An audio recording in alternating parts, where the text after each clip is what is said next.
Welcome to MarcusG.tv. I'm Chef Marcus Giuliano. I'm a chef on a mission. Got to tell you, the food industry, when it comes to GMOs, has such a stronghold. In how they manipulate the money they put into these anti-label campaigns, the information they stick out in the media. I've seen many commercials, whether it's been on YouTube or whether it's been on TV, about how great GMOs are. First of all, GMOs have to be labeled in over 60 countries around the world. And a lot of countries are downright just banning GMO foods, are banning them growing in their food production and on the grocery store shelves. But here in America, things are much different. It seems just the stronghold that Monsanto and these companies have is just insanely ridiculous. Here's an article from the USA Today. This is from May 17th, 2015. It's now October, so this is about 4 or 5 months old. 6 months old. So it's pathetic. And Americans read this stuff and they're like, well, see, I told you the stuff's not bad. So here's the title of the article. GMO food bans pander to ignorance, our view. And this is from the editorial board at USA Today. 88% of scientists say GMOs are safe. 30% of Americans also think that they're safe. Americans love conspiracy theories. The 1969 moon landing actually occurred on a Hollywood set. Fluoride in drinking water was a communist plot. Paul McCartney is dead. Elvis is alive. Most of these kooky notions are harmless, but some are not, especially when people ignore overwhelming scientific consensus in favor of discredited theories or simple fear-mongering. For example, increasing number of patients to refuse to vaccinate their kids, which opens a door for renewed outbreaks of dangerous diseases.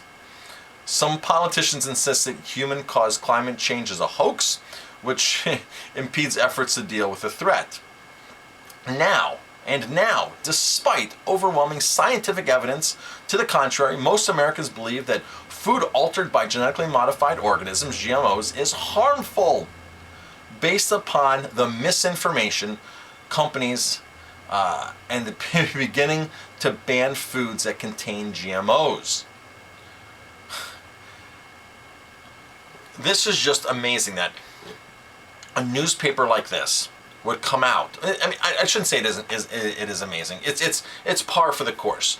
If you watch 60 Minutes, right? 60 Minutes might, take a single medical issue on here and there and this and that, but never once do you hear on 60 Minutes how a ripoff our whole healthcare sick care system is, how they mark up drugs 1,000 to 300,000 times.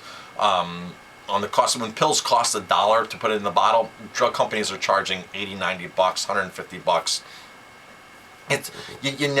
You never hear these newspapers, the New York Times, USA Today, 60 Minutes. You never hear in these big ABC, NBC. You never hear these people go after and do hard-hitting research, their own research, to go in and say, This is the way it truly is, and we're being lied to about all this. USA Today probably takes tons of money in advertising from Monsanto and or their subsidiaries and or the industry in itself. Now, as a chef, as a restaurant owner, this is how this works, okay?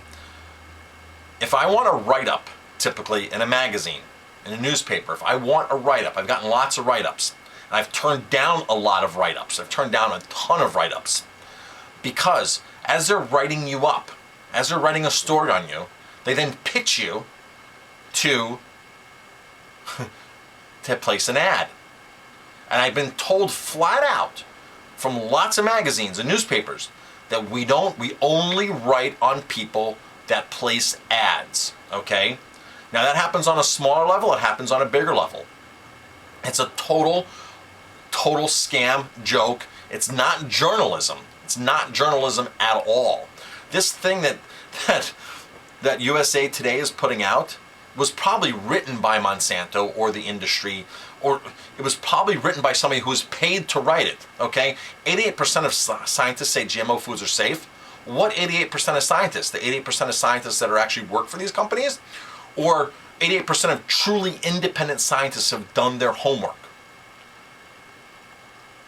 I gotta tell you, I was listening to a show a couple weeks ago. There was a researcher who petitioned the FDA for months, for up to 9 months, to get all this paperwork from Monsanto. He finally got 15,000 documents, 15,000 pages.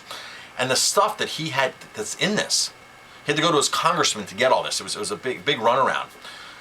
The stuff that Monsanto has allegedly hidden is astonishing. It is astonishing. You have to think of it. This is a money game for Monsanto. They're not going to put something out that they're going to actually say, well, this is bad. It's so easy to manipulate studies. It's so easy to say, okay, well, if this did this and we don't want to achieve this, let's just eliminate that from the group. Let's just do the study to where it benefits our favor. Let's just do it. Let's take all these studies that we've done, and 100 of them may be bad studies.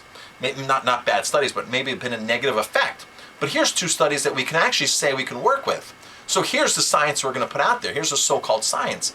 And people don't understand that vaccines, the pharmaceutical industry, pills, GMOs, chemotherapy, all this kind of stuff, it's a big money-making industry. That's where these companies make their money. That's their bread and butter. They'd be stupid to put out research that says this isn't working or it's harmful. And they go so far to where they write their own press releases. They write press releases for papers like this to tell them to say what exactly it is. This is a money game, people. This is all about the money. This isn't about health. This isn't about the environment. This is all, when it comes back to, is money, money, money, money. There's no reason if a pill costs $1 to put into a bottle, okay, that they have to sell it for 80, 90 bucks. There's no reason. It is common knowledge that pharmaceutical drugs are marked up based upon what their perceived value is in the field. Not what it costs to put it in the bottle, but what the perceived value is actually in the field. So if you have a cancer drug, there's more of a perceived value on a cancer drug than a vitamin C pill, right? Than a pharmaceutical grade vitamin C pill versus a cancer drug. So they astronomically raise these. And when I say astronomically, I'm literally 1,000% markup is nothing. 1,000% markup is next to nothing. 50,000 markup is now what we're talking. 100,000 markup, 200,000, 250,000% markup on some of these things is what's realistic. So you're never going to see the New York Times, you're never going to see 60 Minutes, you're never going to see these places that are going to do hard-hitting investigations and put some counter science out there on what they're being fed by their advertisers. So Monsanto, Merck, all these places, they have a team. They have a team that scours the internet and goes on and posts things. When I post things anti-GMO, these fake names come up with these so-called famous people, these fake names, fake accounts come up, and they'll list all the scientific stuff, and they'll list you to point you to websites and try to like mislead people on your posts. And it's just, I can see them when they come up like that, because they don't have a real Facebook account, they don't have a real YouTube, they have no pictures. It's not their real name. You recognize their names as other people's semi-famous names. And it's just like their sole purpose there is just to go and comment. And they do a great job. And I got to tell you, they can probably fool most people by throwing out this so-called science in these websites. All these websites and science are all done by the industries. That's how they're done. They're all when you see something's been debunked, this thing's been debunked, that theory's been debunked, chances are these big companies have made these websites and have so-called proven to debunk this natural theory and this and that. And these people just go on that are being paid by these companies, by the industries, and just leave threads and threads of comments. And they all go back to the same thing, like, oh, you should get deprogrammed, you should get your head examined, and it's just, these people comment on my stuff all the time, and it's so funny. As soon as they pop up, I'm like, here's another one, there's a new name, different name, same mission, to just come in and just leave comments on my anti-GMO video, on my anti-vaccine video, on whatever it is. And maybe I'll make a video with some of the comments from some of the famous, so-called semi-famous people like Caitlyn Jenner, who's been leaving comments on my Facebook. It's just amazing.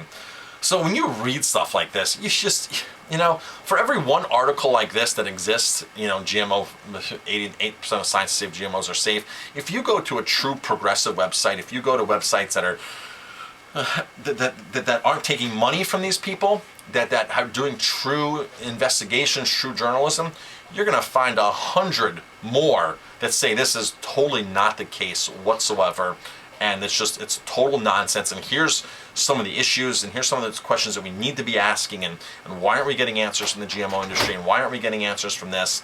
So for every one of these, there's at least 100, but you have to actually go look at them. You have to go look, you have to have an open mind, and you got to say, okay, let me read and understand that when it comes to big media, they're there just for the money, just like the big corporations are that are actually feeding them the ads and feeding them the stories and articles.